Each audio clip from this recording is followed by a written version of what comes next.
ఎంత దయనీయమైన పరిస్థితి అంటే అసలు జగదీష్ రెడ్డి గారికి ఏం లేదట.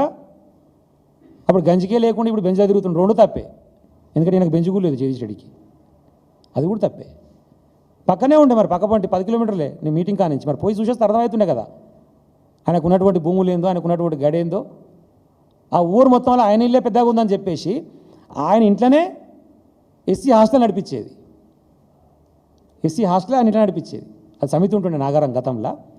అంత పెద్ద ఇల్లు, పెద్ద కుటుంబం, ఆయన భూస్వామి. నీ ఊరికి పోయి చూద్దాం పారాదు, నీ ఊరికి పోయి చూద్దాం. నువ్వు వేడికెళ్ళి వచ్చినావు, గోడల మీద రాతలు, గోడలు దుంకుడు, తర్వాత స్క్రీన్ ప్రింటింగ్. నీ బతికెంత మరి? నువ్వు వేడికెళ్ళి వచ్చినావు, సరే అదృష్టం కలిసి వచ్చి ముఖ్యమంత్రి అయినావు. ఆయన ఈ రోత మాటలు, రోత డైలాగులు మానవాయిగా. ఏదైనా మాట్లాడితే వ్యక్తిగతమైన దూషణ, అది కేసీఆర్ గారి గురించి మాట్లాడినా, కేటీఆర్ గారి గురించి మాట్లాడినా, ఇంకో వ్యక్తి గురించి మాట్లాడినా, ఈయన మాట్లాడుతున్నాడు. ఈయనకేం లేకుండే చాలా సంపాదించి చూద్దాం పారు జగదీష్ రెడ్డి అని. అరే మేమన్నాడు కాదు నాయన, నీ పక్కపడి నిలబడాడు కదా స్థానిక శాసనసభ్యుడు. మొన్న వీడియో వైరల్ అయ్యి చూసినావు కదా నువ్వే. వైన్స్ దుకాణం వల్ల కూర్చోబెట్టుకొని పైసలు అడుగుతుంటే కళ్ళ ముందర కనపడ్డది కదా, మొత్తం వైరల్ అయింది కదా.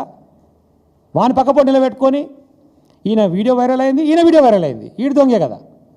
కాబట్టి వీళ్ళిద్దరు జగదీష్ రెడ్డి గారి గురించి మాట్లాడతారు. అది ఏమన్నా ముద్దుకుందా ముచ్చట? దయాలు వేదాలు వల్లించినట్టు ఉంది ముచ్చట. ఓటుకు నోటు దొంగ, వైన్ షాపులు దొంగ, ఇద్దరు పక్క నిలబడి మాట్లాడుతారు. వీళ్ళ విమర్శించేది. అడిగిన ప్రశ్నలకు సమాధానం చెప్పనంటున్నాం మేము.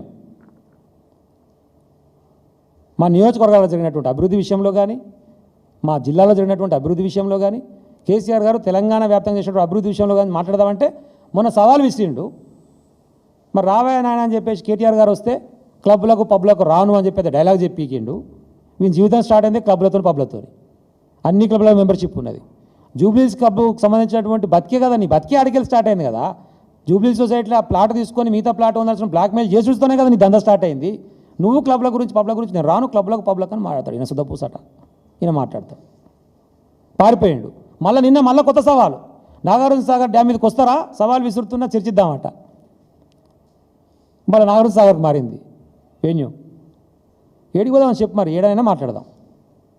ఊర్లలోకి పోతే అదే నాగార్జున సాగర్ డ్యామ్ మీదకి పోతే ఇందాక చెప్పారు, రాజవారం మేజర్ కానివ్వండి, ముదిమాణిక్య మేజర్ కానివ్వండి, సూర్యపల్లిది కానివ్వండి, జానపాడిది కానివ్వండి, కట్టి 60 సంవత్సరాలు అవుతున్నా కూడా చివరి ఊరికి ఎన్నడూ వాటర్ పోలే. జగదీష్ రెడ్డి గారు పోయి నిలబడి చివరి ఊరు దాకా వాటర్ తీసుకుపోయి ఆడ ఫోటోలు దిగి వచ్చినాయి, అన్నీ ఉన్నాయి ప్రూఫ్స్. అదే నువ్వు మళ్ళీ పోయి ఇప్పుడు ఆ ఊళ్ళలో నిలబడితే చొప్పు తీసుకొని కొడతారు నేను. ఎందుకు చెప్పనా? ఇప్పుడు నాగార్జున సాగర్ లెఫ్ట్ కెనాల్ నుంచి మా సాగర్కి కానీ, మిర్యాలగూడ కానీ, కోదారకు కానీ వాటర్ ఇవ్వకుండా పోలీసు వాళ్ళని పెట్టి తూములు లేపకుండా అడ్డం నిలబెట్టి పోలీసులని ఖమ్మం పాదరికి వాటర్ తీసుకుపోయి కిందికి తీసుకుపోతారు. ఇప్పుడు నేను చెప్పే టైంకి ఈ నిమిషానికి నేను చెప్పేది, ఉత్తమ్ కుమార్ రెడ్డి నిద్రపోతుండు, ఉత్తమ్ పద్మావతి నిద్రపోతుంది, దీని గురించి మాట్లాడరు. మరి మాకు వాటర్ ఇవ్వకుండా మా ప్రజానికాన్ని అన్యాయం చేసి ముందుకే తీసుకుపోతుందని చెప్పి నీళ్ళ మంత్రి అడిగాడు. ఆయన వచ్చి మాట్లాడుతున్నాడు, ఉత్తమ్ కుమార్ రెడ్డి గారు కూడా ఆడికొచ్చి. నీ కాన్స్టిట్యూన్సీలు దాటుకొని పోతున్నాయి, మా ప్రజానికానికి వాటర్ ఇచ్చినాక కింది తీసుకుపోని అడగలగా. నువ్వు ప్రభుత్వంలో ఉన్నావు, నువ్వే ఇరిగేషన్ మంత్రివి. కాబట్టి ఇప్పుడు సాగర్ డ్యామ్ మీదకి రేవంత్ రెడ్డి గారు పోదామన్నాడు కదా. ఇప్పుడు సాగర్ డ్యామ్ మీదకి పోతే కనుక ఇప్పుడు ఈ నియోజకవర్గంలో ఉన్నటువంటి రైతులు చొప్పు తీసుకొని కొడతారు రేవంత్ రెడ్డిని. మాకు నీళ్ళు కూడా కిందికి తీసుకుపోతారా అని. మరి నిజంగా ఆయనకు తెలుసలేదు, వీళ్ళకి అవగాహన లేదు, తెలియదు. చెప్తే కదా మొన్ననేగా దేవాదులు ఏ బేసిను అంటాడు ఆయన. దేవాదులు ఏ బేసిన అని అడుగుతాయన తుంగతుర్తికి తప్పకుండా దేవాదుల నుంచి నీళ్ళు ఇస్తామని ప్రకటిస్తుంది. ఆల్రెడీ దేవాదుల నుంచి వచ్చే నీళ్లు కూడా మా తిరుమలగిరి మండలానికి 13,000 ఎకరాలకు ఎస్టాబ్లిష్ అయ్యి ఉంది సిస్టమ్. పని జరగాల్సి ఉంది, అది గతంలో ఉన్నది. నువ్వు కాళేశ్వరం నుంచి చేయకపోతే దేవాదుల నుంచి అయ్యి ఓడొద్దంటుడు. ఈ మరి ఎట్టిస్తావు దేవాదుల నుంచి? దేవాదుల నుంచి ఇచ్చి మా తుంగతుర్తి నియోజకవర్గానికి 1,25,000 ఎకరాలకు నీళ్ళు ఇస్తామంటే వద్దంటామా మేము? మాకు కావాల్సింది రైతాంగానికి నీళ్లు. ఏడికలు వస్తే మాకేంది? ఈ దేవాదుల ఏడున్నదో తెలియనోడు దేవాదులకి వెళ్ళి తుంగతుర్తికి నీళ్ళు ఇస్తా అని అనౌన్స్ చేసిపోతుండే. అది మాకు దౌర్భాగ్యం. ఇప్పుడు ఈ నిమిషంలో కూడా కన్యాపల్లి పంప్ హౌస్ నుంచి లిఫ్ట్ చేస్తే వాటర్ వస్తాయి. మా రైతాంగం ఇబ్బంది పడుతున్నారు, ఎండిపోయినాయి.